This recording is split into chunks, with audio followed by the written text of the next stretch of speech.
Todos los niños crecen, excepto uno. No tardan en saber que van a crecer, y Wendy lo supo de la siguiente manera. Un día, cuando tenía 2 años, estaba jugando en un jardín, arrancó una flor más y corrió hasta su madre con ella. Supongo que debía estar encantadora, ya que la señora Darling se llevó la mano al corazón y exclamó: «¡Oh! ¿Por qué no podrás quedarte así para siempre?». No hablaron más del asunto, pero desde entonces Wendy supo que tenía que crecer. Siempre se sabe eso a partir de los 2 años. Los 2 años marcan el principio del fin. La señora Darling supo por vez primera de Peter cuando estaba ordenando a la imaginación de sus hijos. Cada noche, toda buena madre tiene por costumbre, después de que sus niños se hayan dormido, rebuscar en la imaginación de estos y ordenar las cosas para la mañana siguiente, volviendo a meter en los lugares correspondientes las numerosas cosas que se han salido durante el día. Si pudierais quedaros despiertos, pero claro que no podéis, veríais cómo vuestra propia madre hace esto y os resultaría muy interesante observarla. Es muy parecido a poner en orden unos cajones. No sé si habéis visto alguna vez un mapa de la mente de una persona. A veces los médicos trazan mapas de otras partes vuestras y vuestro propio mapa puede resultar interesantísimo. Pero a ver si los pilláis alguna vez trazando el mapa de la mente de un niño que no solo es confusa, sino que no para de dar vueltas. Tiene líneas en zigzag, como las oscilaciones de la temperatura en un gráfico cuando tenéis fiebre, y probablemente son los caminos de la isla, pues el país de nunca jamás es siempre una isla, más o menos, con asombrosas pinceladas de color aquí y allá, con arrecifes de coral y embarcaciones de aspecto veloz en alta mar, con salvajes y guaridas solitarias, y gnomos, que en su mayoría son sastres, cavernas por las que corre un río, príncipes con 6 hermanos mayores, una choza que se descompone rápidamente y una señora muy bajita y anciana con la nariz ganchuda. A veces, en el transcurso de sus viajes por las mentes de sus hijos, la señora Darling encontraba cosas que no conseguía entender, y de estas, la más desconcertante era la palabra Peter. El nombre destacaba en letras mayores que las de cualquier otra palabra, y mientras lo contemplaba, a la señora Darling le daba la impresión de que tenía un aire curiosamente descarado. «Sí, es bastante descarado», admitió Wendy a regañadientes. Su madre le había estado preguntando. «¿Pero quién es mi vida?» «Es Peter Pan, mamá. ¿No lo sabes?» Al principio, la señora Darling no lo sabía, pero después de hacer memoria y recordar su infancia, se acordó de un tal Peter Pan que se decía que vivía con las hadas. Se contaban historias extrañas sobre él, como que cuando los niños morían, él los acompañaba parte del camino para que no tuvieran miedo. En aquel entonces ella creía en él, pero ahora, que era una mujer casada y llena de sentido común, dudaba seriamente que tal persona existiera. Pues yo no lo dudo, porque Peter Pan existe. Peter Pan es verdad. Desde el momento en que James M. Barrie escribió esta magnífica historia, Pablo Vilaboy, para cualquier edad, para cualquier momento. Basta con querer soñar y buscar. Es la segunda estrella a la izquierda, ¿es verdad? Exactamente. Bueno, nosotros sí creemos, tanto en el país de nunca jamás como en Wonderland, que ahí toca el tema de Alicia. Pero este Peter Pan, esta edición que, por ejemplo, tú tienes en tus manos, ahora o hace un tiempo que se critica tanto las adaptaciones, la de traspasar de un medio a otro una determinada historia, hay que decir que Peter Pan tuvo su origen en las tablas, en los escenarios. Allá por 1904, Barrie la escribió con el título de Peter y Wendy, o Peter Pan, el niño que no quería crecer, y fue tal el impacto que tuvo en la sociedad de la época y en los espectadores que en 1911 fue editado y reestructurado como una novela, que es lo que la mayoría de nosotros llegamos a conocer y a degustar. Peter Pan, que ha dado en el imaginario colectivo para muchísimo. De hecho, esta magnífica edición, que como dice Pablo Vilaboy, tengo en las manos y en el regazo, porque es además para dejarte acunar por el propio libro, más que acunarlo tú a él, tiene una recopilación fantástica de ilustraciones de diferentes épocas y de cómo diferentes creadores han entendido o han visto el universo creado por Barrie, el país de nunca jamás, la habitación de los Darling, de los niños, los personajes tan populares, sobre todo por la adaptación, obviamente, de Disney. Cuando Disney entra, ya cualquier clásico cambia su perspectiva. Por cierto, un clásico, como todos los de Disney, que a veces es muy criticado, muy denostado, muy diciendo que es muy trasnochado, que transmite una moral antigua, eso que tiene carácter moralizante, y que, sin embargo, si uno va viendo, según lee el original de Barry, se da cuenta de que es una adaptación magnífica y precisa de lo que aquí se cuenta. Sí, además, criticar precisamente la obra de Barry cuando en realidad es todo lo contrario a lo conservador, es todo lo contrario a la inmadurez emocional, pues no tiene como mucho sentido. Yo creo que si uno se adentra en la obra de Barry, puede ser capaz de llegar a muchas capas de lectura, como de hecho ha sido estudiado y analizado por gente de diferentes sectores profesionales, ¿no? Desde el psicoanálisis hasta la crítica meramente literaria.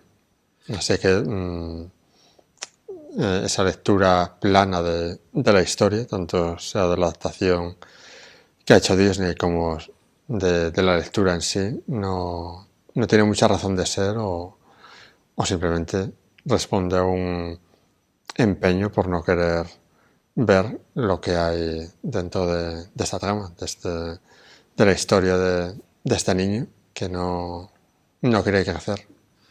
Ahí va, es que también hay mucha gente que se queda en lo que tú muy bien has dicho, es el título original, y es como todos conocemos a Peter Pan, o como se identifica fácilmente, el niño que no quería crecer. Pero no es solo realmente... Peter Pan, en la obra de Barry, no es el personaje que ha dado lugar al síndrome de Peter Pan. O sea, no quiere crecer por otras causas. No, no exactamente por seguir siendo niño, por tener una visión infantil y plana, no querer complicarse la existencia.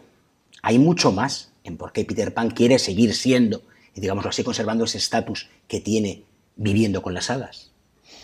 De hecho, en la obra hay, digamos, diferentes opciones de vida. Peter Pan elige seguir con su educación de las hadas y no crecer. Y sin embargo, los niños perdidos son adoptados por los Darling, por los padres de Wendy y sus hermanos, y si maduran, se alejan de ese país de nunca jamás. Y además, Wendy, desde el principio, ha sido reivindicado como lo que es un personaje fantástico y fabuloso. Y mira, cuando siempre se dice que la visión que se ha dado de las mujeres o de las niñas en los cuentos tradicionales, en la narrativa de tantísimos siglos, es muy plana, muy como personaje secundario y muy en virtud, poniendo en valor el del varón y demás, que Wendy es desde el principio un personaje que te gusta, que te cae bien, que la tomas si eres niño como modelo y que te parece que lo que ella hace es siempre aplicando la inteligencia, también el corazón y la emoción, pero sobre todo razonando por qué hace lo que hace y por qué actúa como actúa. Sí, y además, ahondando en eso, es muy curioso porque en la historia de Peter Pan hay, por así decirlo, dos modelos de madre. Una sería Wendy, que es el modelo más tradicional, por así decirlo, y luego está Campanilla, que aunque es cierto que cuando Peter Pan llega a esa edad indeterminada entre los 10 y los 14 años y se queda ahí, esta hada Campanilla, digamos, se enamora de él. Hay que reseñar que en la historia, en la raíz del origen de este, se puede decir, mito, Campanilla fue el hada que crió a Peter Pan, porque en las raíces de esta historia Barry cuenta que Peter Pan, porque para Barry en su universo literario todos los niños son aves, y Peter Pan era un ave que se escapó de la casa de sus padres cuando era bebé, se perdió por los jardines de Kensington y fue Campanilla quien lo recogió, lo llevó al país de nunca jamás y lo crió. Lo que pasa que, bueno, con los años se enamora de él y ve a Wendy, al otro modelo de madre, como una rival. Mira, decías, ¿cómo no vas a creer en Peter Pan si hemos paseado por Kensington y nos lo hemos encontrado? Sí, esa es una estatua que financió el propio Barry y que se tuvo lugar la inauguración de la estatua un año después de la publicación de la versión novelada de la obra, en 1912. Y es una estatua donde la gente libera, como se dice ahora, deja libros, a veces coge otro, y entonces se ocupa el espacio con el que lleva, o directamente lleva un libro que deja allí para quien pase y quiera adentrarse en esa historia que uno regala y deja a los pies de Peter Pan. Sí, además es maravilloso ver a los niños pues mirando los libros y admirando la estatua de Peter Pan.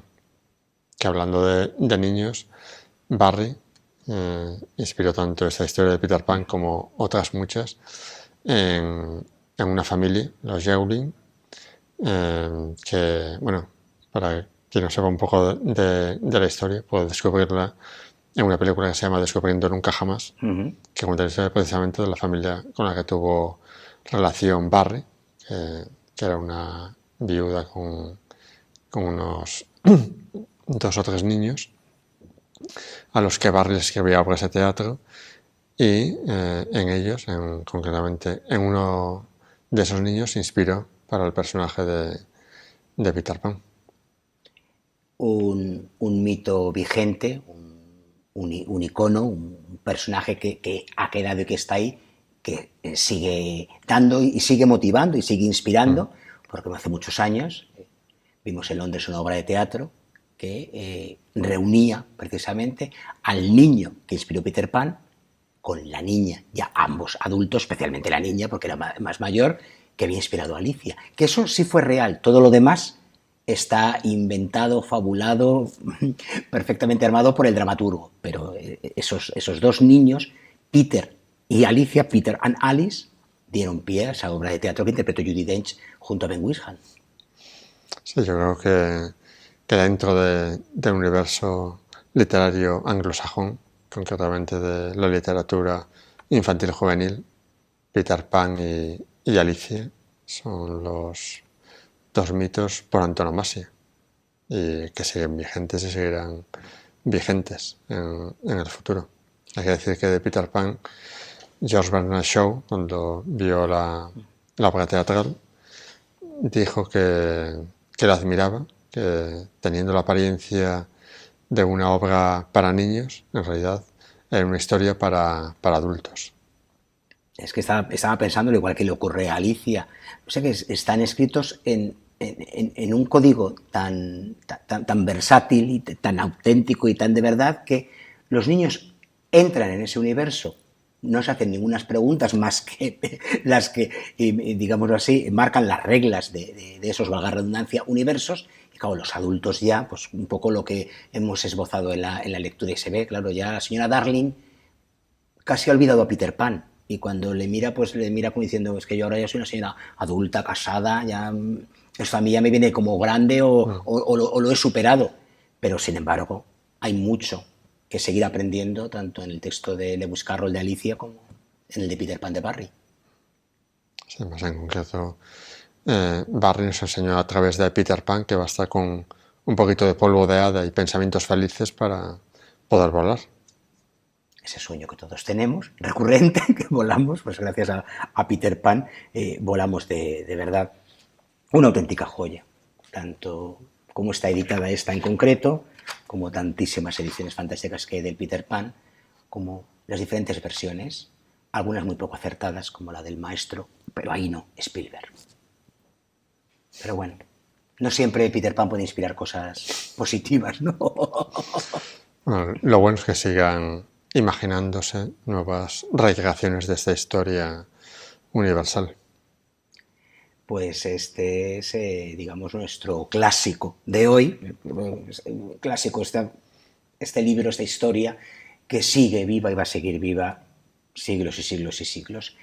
Pero vamos a hablar ahora de algunos libros más actuales, editados recientemente, en los últimos meses, y que hemos ido leyendo y que nos han parecido interesantes y que como saben, nos gusta compartir con ustedes para iluminar el ángulo oscuro del salón donde el arpa reposa el resto del tiempo.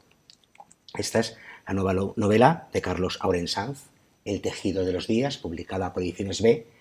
Una novela que demuestra su versatilidad porque Carlos Aurensánz es de esos autores que sus novelas se pueden parecer entre sí en el sentido de que sean un género que él ya ha tocado, pero cada cierto tiempo se reinventa y se marcha por otro género porque la historia reclama ser contada de otra manera. Entonces esta es una historia familiar que la verdad es que se cuenta en muy pocos años, se concentra en los primeros años 50 del siglo XX, transcurre en Zaragoza, en su ciudad. Es una historia, como digo, familiar, una historia íntima, una historia de superación, una historia que cuenta mucho de unas personas y de una sociedad y de un país que, por desgracia, no está muy lejos, por no decir que sigue presente. Hay mucho de lo que tomar nota, que pensamos, aquello lo vivieron nuestras madres, lo vivieron nuestras abuelas. Para empezar, es para admirarlas, lo que vivieron y lo que pasaron, y lo que aguantaron y lo que pelearon, incluso de un modo callado, pero cómo continuaron camino y cómo nos lo allanaron, lo hicieron más fácil a nosotros. Pero es que, por desgracia, ciertas trabas, ciertas imposiciones, ciertos dogmas, ciertos sectarismos continúan campando a sus anchas.